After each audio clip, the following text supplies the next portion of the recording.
to the Bible in the News. We have often spoken of the latter-day Tarshish on the Bible in the News program, discussing the relationship between Britain, America, Canada, Australia, New Zealand, and of course Israel. The cause of our attention comes from passages such as Ezekiel chapter 38 verse 13, where there is a notable presence of the Tarshish powers friendly to Israel in the time of the end. We read, Sheba and Dedan and the merchants of Tarshish with all the young lions thereof shall say unto thee, Art thou come to take a spoil? Hast thou gathered thy company to take a prey, to carry away silver and gold, to take away cattle and goods and a great spoil? Well, it's another subject, but Tarshish is identified with the ancient trade in tin and lead identified by Ezekiel in chapter 37 and verse 12, where we read, Tarshish was thy merchant by reason of the multitude of all kinds of riches, with silver, iron, tin, and lead they traded in thy fairs. Tarshish is identified as a western-lying nation because Tarshish is identified with the nation of Tyre on the coast of Lebanon, and Jonah left from Joppa to take a ship to Tarshish heading west. Ancient authorities such as Herodotus and Julius Caesar identify an island beyond the Straits of Gibraltar and off the coast of Europe as being the source of tin. More current authorities, such as Encyclopedia Britannica and Barbara Tuchman's book, The Bible and Sword, identify Britain as this ancient source. For more information, see the Bible Magazine, Volume 26, Number 4, entitled Bronze Age Sea Traders, and Volume 20, Number 2, entitled The Merchants of Tarshish. Well, the people of Tarshish have roots that go way back in history. It is interesting that Herodotus, writing about 100 years after Ezekiel, identified the Phoenicians, who are associated in the Bible with Tarshish, as originating from the eastern direction and migrating into the west via their naval prowess. Herodotus tells us these people originally came from the coast of the Indian Ocean, and as soon as they penetrated into the Mediterranean and settled in that part of the country where they are today, they took to making long trading voyages. Herodotus Histories, Book 1, page 1. Well, Solomon entered into a joint project with Hiram, king of Tyre, a Phoenician, to build ships to go to Tarshish. We read in 1 Kings 9, verses 26 to 28, and King Solomon made a navy of ships in Ezion-Geber, which is beside Elat, on the shores of the Red Sea, in the land of Edom. And Hiram sent in the navy his servants, shipmen that had knowledge of the sea, with the servants of Solomon, and they came to Ophir, and fetched from thence gold 420 talents, and brought it to King Solomon. Well, years later, Jehoshaphat decided to follow Solomon's example. However, he made an alliance with Ahaziah of Israel, and failed in his exploits because of it.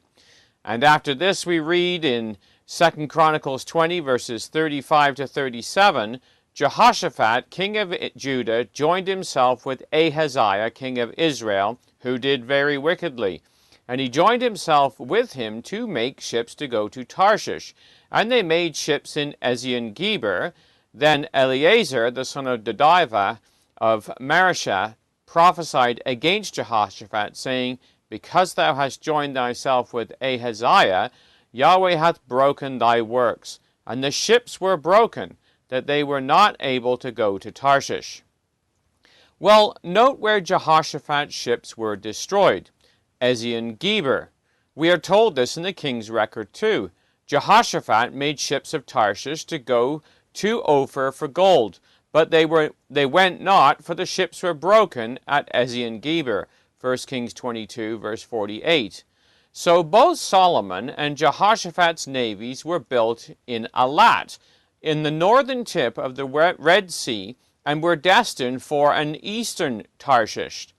Well, Eusebius, who wrote an onomasticon, or a directory of place names, where he identifies a place called Elam, also known as Elat, during the Roman times, and says it is the extremity of Palestine between the southern desert and the Red Sea, where cargo was transported by ship from both Egypt and India. Well, John Thomas, reflecting on these Bible passages and writing in Elpis, Israel in 1848, had the following to say. As to Tarshish, there were two countries of that name in the geography of the ancients. Jehoshaphat built ships at Ezion-Geber, a port of the Red Sea, that they might sail thence to Tarshish. Now it will be seen by the map that they could only sail southwestward towards the Straits of Bab el-Mandeb, from which they might then steer east or north for India. As they did not sail by compass in those days, but coastwise, they would creep round the coast of Arabia and make for Hindustan. They might have sailed southward again along the coast of Africa instead of to India, but it is unlikely they did, as the commerce of the time was with the civilized world and not the savage. The voyage occupied them 3 years. In the days of Solomon, the trade was shared between Israel and the Tyrians, for he had at sea a navy of Tarshish with the navy of Hiram. Once in 3 years came the navy of Tarshish, bringing gold and silver, ivory and apes and peacocks. These products point to India as the eastern Tarshish, a country which has always conferred maritime ascendancy on the power which has possessed its trade and been its carrier to the nations. The merchants of the northern Tarshish and of the eastern identifies Britain and India with the two countries of that name, and Sheba and Tarshish in the prophecy of Gog are manifestly indicative of the lion power of the Anglo-Indian Empire." End quote. Well, now, since the days of John Thomas, the British East India Company has long since dissolved, with India having gained its independence in 1947, shortly before the State of Israel was established. Both nations threw off the yoke of British colonialism about the same time. However, the scriptures indicate that the powers associated with Tarshish and her young lions would remain friendly to the newly born State of Israel at the time of the end. So we can look for events that will see friendly relations between India, who answers to one of the ancient names of Tarshish, and Israel in the time of the end, as well as with Britain. Well, these prophecies were brought to the front this week when relations between India and Israel were highlighted in the news. The Times of Israel, in an article entitled "Defense Minister to Pay First State Visit to India," stated, "Defense Minister Moshe Ya'alon is reportedly slated to visit India on February 17th in the first state visit by an Israeli defense minister as the countries seek to foster deeper security ties. Ya'alon is expected to host a number of high-level meetings with Indian officials and visit a large arms factory in the southern Indian city of Bangalore."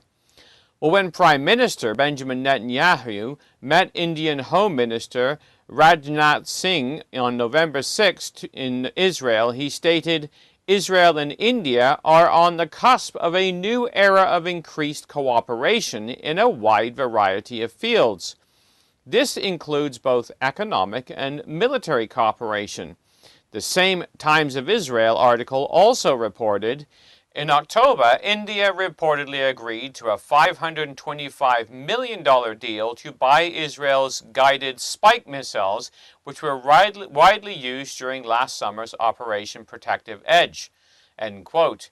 Well, the Times of India carried an article February 1st, 2015, under the headline, "India and Israel to Restart Free Trade Agreement Talks," which stated, "India and Israel will resume negotiations for a free trade agreement, an FTA, next week."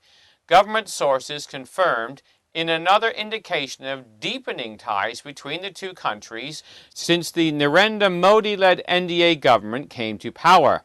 It went on to state annual trade with Israel peaked at $5.1 billion in 2011. It tapered off to $4.39 billion 2 years later because of the global recession. India and Israel are both confident, though, that their annual trade volume will double once the FTA is signed. With Modi coming to power, both countries seem more open to engaging publicly, including in defense and security cooperation, a clear departure from the past. End quote. Well, David Cohen, the former Deputy Assistant Secretary of the Interior under the government of President George W. Bush, posted an article on the New Caller carrying the headline, "No country has more friends of Israel than India." In his opinion piece, he stated, "India, the country with the second largest Muslim population in the world, a country with more Muslims than Egypt and Iran combined, a country whose government has consistently sided against Israel over the past 6.5 decades, has more supporters of Israel than any other country in the world, more than the United States, more than Israel. Affinity for Israel is strongest among core supporters of the new Prime Minister Modi, whose BJP party won over 171 million votes in this year's election. Many Indians admire the cultural self-assurance of Israeli Jews and their willingness to fight to defend Israel and Judaism. Many Modi supporters see India as a necessary refuge for Hinduism and empathize with the Jews' need to defend in Israel the world's refuge for Judaism." End quote. Well, a Wall Street Journal article by Sadanand Dume, an Indian writer and journalist based in Washington, under the title "Revealed, the India-Israel Axis," stated, "Even as pro-Palestinian protesters take to the streets of London and Paris, Israel's ties with the world's largest democracy are on the upswing. For the first time in a decade, New Delhi appears ready to suggest publicly what many officials already acknowledge privately. A burgeoning strategic partnership with Israel matters more to India than reflexive solidarity with the Palestinian cause." End quote. In the news today, we see the clear support of Israel by India and an affinity between the two countries that is growing stronger all the time, both militarily and economically. We can expect this to continue right up to the time of the end and past the Gogian invasion into the Kingdom Age, for we read in Psalm 72 of millennial relationships between the Tarshish nations and Israel after Israel's Messiah has come and is established on his throne in Jerusalem. Psalm 72 verses 10 to 11. "The kings of Tarshish and of the isle shall present presents. The kings of Sheba and Seba shall offer gifts. Yea, all kings shall fall down before him, and all nations shall serve him." So Bible prophecy has written the script of world history well in advance, and the actors on the world stage are taking their positions for the last act in the great day of God Almighty, the Battle of Armageddon. So while the world prepares, so should we. For we read in Romans 13 verses 11 to 12, "Knowing the time, that now it is high time to awake out of sleep, for now is our salvation nearer than when we believed. The night is far spent, the day is at hand. Let us therefore cast off the works of darkness, and let us put on the armor of light." This has been Jonathan Bowen joining you.